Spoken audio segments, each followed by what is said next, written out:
ఇప్పుడు వచ్చేసి మహానాడు వచ్చి ఫస్ట్ టైం రాయలసీమలో కడపలో నిర్వహిస్తున్నారు. అలాగే సో కూటమి పరిపాలన ఎలా అనిపిస్తుంది? కూటమి పరిపాలన చాలా బాగుందండి. ఈ అభివృద్ధి చాలా చక్కగా జరుగుతుంది. అయితే ఈ కడపలో పెట్టడం కారణం ఈ కడపలో మొన్న ఎలక్షన్లో భారీ మెజార్టీతో ఈ యొక్క కడపలో సీట్లు కలవడం జరిగింది.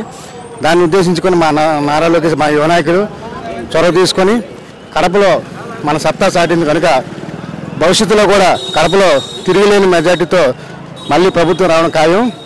ఈ యొక్క జగన్మోహన్ రెడ్డి పరిపాలన చూసారు కనుక జనంలో విసిగిపోయి ఇంత భారీ మెజార్టీ ఇచ్చారు. అందుకే ఈ కడప ప్రాంతంలో ఆయనకు బుద్ధి వచ్చేలా ఈ యొక్క కడపలో ఈ కార్యక్రమం చేయడం జరుగుతుంది. అలాగే సో ఇప్పుడు వైసీపీ ప్రభుత్వం కానీ జగన్ కానీ ఈ కూటమి ప్రభుత్వం ఎక్కడ మంచి పరిపాలన చేయడం లేదు, ఓన్లీ రెడ్ బుక్ పరిపాలన మాత్రమే చేస్తుంది అని అంటున్నారు. దాని గురించి గత ప్రభుత్వంలో చేసిన దుర్మార్గాలని అరాచకాలని నారా లోకేష్ గారు ఆయన ఒక రెడ్ బుక్ అనేది పెట్టారు. అది ఒక చట్టబద్ధంగా ఒక న్యాయబద్ధంగా చట్టం పని తను తీసుకెళ్తుంది తప్ప రెడ్ బుక్ అనేది అది ఓన్లీ మాట వరుసకే మాత్రం కాదు. కానీ రెడ్ బుక్ అనేది వాళ్ళు చేసిన అవినీతి అక్రమాలు ప్రతి ఒక్కటి కూడా బయటపడమే ఈ ఒక రెడ్ బుక్ ఉద్దేశం అండి. అంతే తప్ప ఇందులో ఎవరిని కూడా కక్షపూరితంగా కానీ ఇంకో రకంగా కానీ ఈ యొక్క పరిపాలన చేయట్లేదు. వాళ్ళు చేసిన అవినీతి అక్రమాలు కోకొల్లగా ఉన్నాయి, ఒక్కొక్కటి బయటపడుతుంది. రాబోయే రోజుల్లో జగన్మోహన్ రెడ్డి కూడా ఆయన అవినీతి అక్రమాలు కూడా బయటపడే రోజు వస్తుందని మేము తెలియజేస్తాం. అన్న చెప్పండి అన్న, ఇప్పటి వరకు కూటమి పరిపాలన ఎలా అనిపించింది? అలాగే సో మహానాడు అనేది ఫస్ట్ టైం మన రాయలసీమలో కడపలో నిర్వహిస్తున్నారు కదా, దాని గురించి ఏమంటారు? మన కూటమి ప్రభుత్వం వచ్చిన తర్వాత గతంలో ఉన్నటువంటి ప్రభుత్వం అరాచకటువంటి పాలన విధి విధానాలను చూసి జనం విసిగెత్తిపోయి కూటానికి వేసి ఓటేసి 161 సీటు ఇవ్వటం జరిగింది.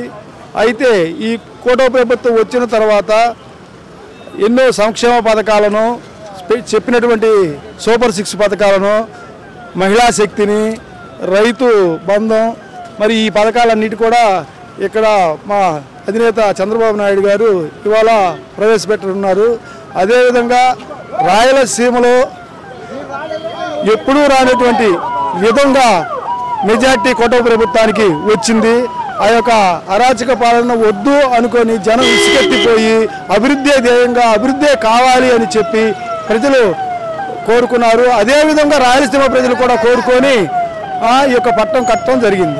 అలాగే ఇప్పుడేమో జగన్ రీసెంట్గా ప్రెస్ మీట్లో జగన్ కానీ వైసీపీ లీడర్స్ కానీ ఈ కూటమిలో ఎలాంటి పరిపాలన జరగలేదు, మొత్తం కక్షపూరితంగానే వైసీపీ లీడర్స్ అరెస్ట్ చేస్తున్నారు, రెడ్ బుక్ పరిపాలన తప్ప ఎలాంటి పరిపాలన చేయడం లేదు అంటున్నారు. రెడ్ బుక్ పరిపాలన అంటే ఆ రోజున ప్రభుత్వాన్ని అడ్డం పెట్టుకొని ఎన్నో ప్రభుత్వం యొక్క సొమ్మును అరాచకంగా దోచుకొని ఉన్నటువంటి వారిని ఆ యొక్క న్యాయాన్ని ఆ యొక్క ధర్మాన్ని ప్రజా సొమ్ములు ప్రజలకే ఖర్చు పెట్టాలి, మనవరం తీసుకోవటానికి ఏ స్థాయిలో ఉన్నా సరే అని చెప్పి వారిని అరెస్ట్ చేయడం జరుగుతుంది. సో అలాగే సో అంటే మీరు ఇప్పుడు అన్నట్టు మంచి పరిపాలన జరుగుతుందా, జగన్ అన్నట్టు కక్షపూరిత పరిపాలన జరుగుతుందా?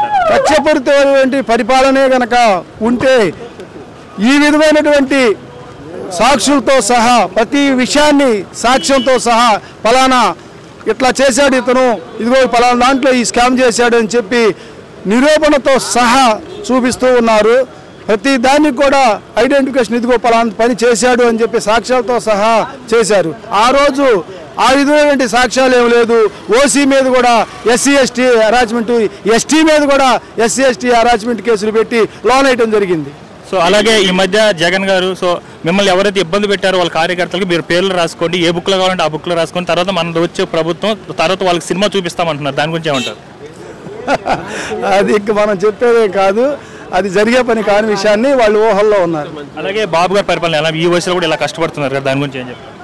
బాబు గారు ఈ యొక్క ప్రజల కోసం ఈ యొక్క నవ్యాంధ్ర ఆంధ్రప్రదేశ్ విడిపోయినటువంటి ఈ యొక్క నవ్యాంధ్ర ఆంధ్రప్రదేశ్ కోసం ఎంతో ఆయన యొక్క టయాన్ని 18 గంటలు తీసి మన కోసం మన విజన్ కోసం 2054 కల్లా 2055 కల్లా మనం అందరూ ఒక సిస్టమేటిక్గా ఉండాలి, డెవలప్ అవ్వాలని కోసం ఆయన నిరంతరం కష్టపడతాం. మా అందరికి చాలా సంతోషకరంగా. నారా లోకేష్ నాయకత్వం గురించి డైనమిక్ లీడర్ ఈ యొక్క ఆంధ్రప్రదేశ్కి ఈ టైంలో అవసరమైనటువంటి లీడర్, ఆయన్ని ప్రజలు కోరుకుంటున్నటువంటి లీడర్ ఆయన అని మేము భావిస్తున్నాం. Thank you.